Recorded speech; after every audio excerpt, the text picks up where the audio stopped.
खुशियाँ। एक शादीशुदा जोड़ा था। शादी होने के कुछ सालों तक तो सब ठीक चल रहा था।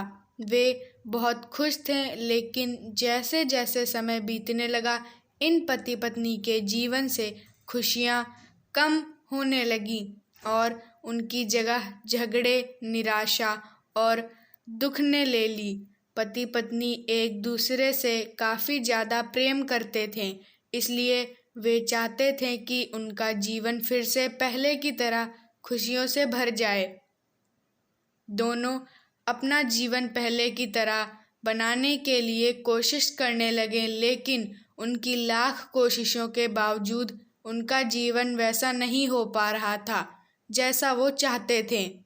जब ज़्यादा बड़ा बदलाव नहीं नजर आया, तो दोनों ने अपने कुल गुरु के पास जाकर इस समस्या का समाधान पाने का निर्णय लिया। वे अपने कुल गुरु के पास पहुँचे और उन्हें अपनी समस्या के बारे में विस्तार से बताया।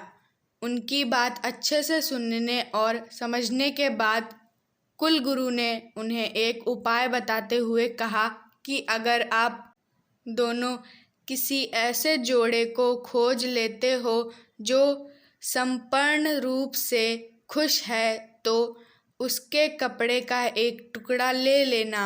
बस उसी दिन से आपका जीवन बदल जाएगा और आपको वैसा जीवन मिलेगा जैसा आप चाहते हैं।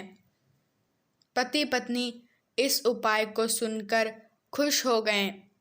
उन्हें लगा ये अच्छा है, क्योंकि उन्हें ऐसे जोड़े को तलाश करने में ज़्यादा समय नहीं लगेगा जो पूरी तरह खुश हो, और साथ ही साथ उन्हें थोड़ा घूमने का भी मौका मिल जाएगा। इस जोड़े ने सोचा, सबसे ज़्यादा सुखी जोड़ा वही हो सकता है जिनके पास धन धान्य की कमी ना हो। इसलिए उन्होंने सबसे पहले अपने राजा और रानी को मिलकर उनसे पूछना बेहतर समझा कि क्या वो संपूर्ण रूप से भी खुश हैं या नहीं।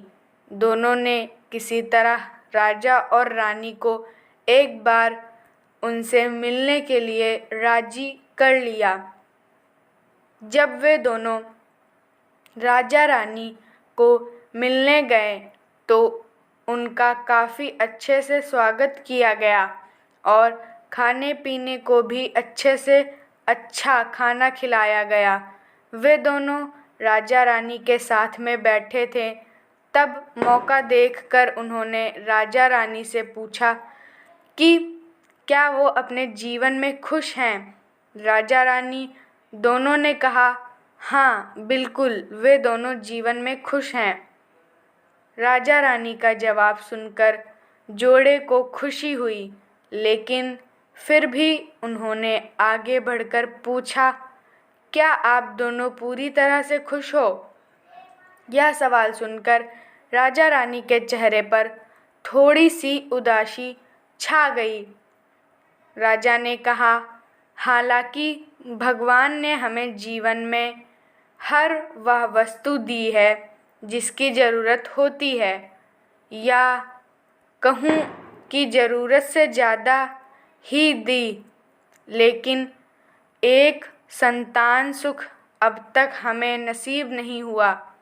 राजा का जवाब सुनकर जोड़े को पता चल गया कि वे संपूर्णतः सुखी नहीं हैं।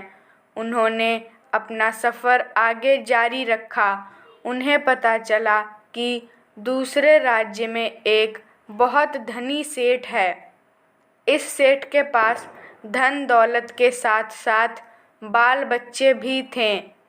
इसलिए उन्होंने उनके पास जाकर पता करना चाहा कि क्या वह पूर्णतः सुखी हैं या नहीं।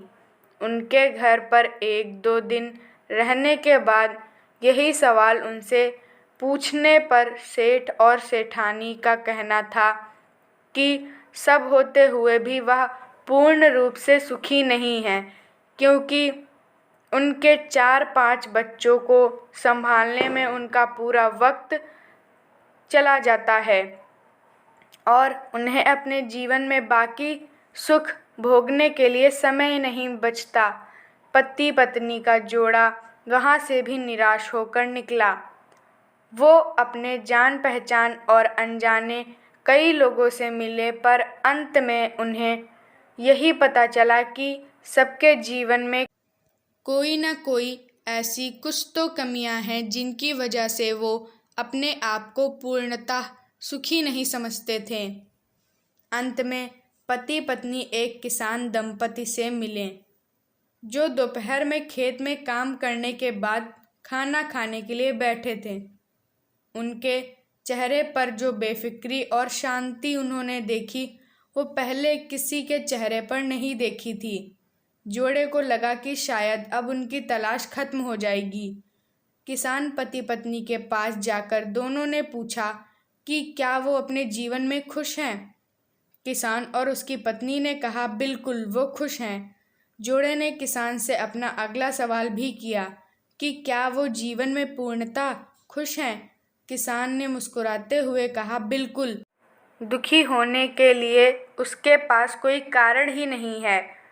ऐसे ही हर तरह से सुखी दंपति की तलाश कर रहे जोड़े ने जब खुश होकर अपने सफ़र और कारण के बारे में बताते हुए किसान से उसके कपड़े का एक टुकड़ा मांगा, तब किसान चिंतित होकर बोला कि अगर उसके पास एक से ज़्यादा कपड़े होते तो वह ज़रूर उन्हें अपना कपड़ा फाड़ कर दे देता। इसका यह मतलब था कि किसान भी पूरी तरह से खुश नहीं था, क्योंकि उसको चिंता थी कि अगर उसका कपड़ा फट गया तो अगले दिन क्या पहनेगा। अपनी खोज में पूरी तरह असफल हो चुके थे पति पत्नी को आखिरकार ये समझ में आ गया कि पूर्णतः सुखी और खुश इस संसार में कोई भी नहीं है। ये हमारे विचार ही होते हैं जो हमें किसी वस्तु को लेकर सुखी या दुखी, खुश या नाखुश करते हैं।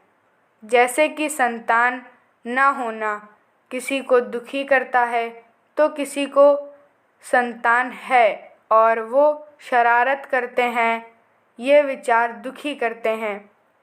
किसी को कम धन होना दुखी करता है, तो किसी को ज़्यादा धन कोई चुरा ना ले, ये विचार दुखी करते हैं।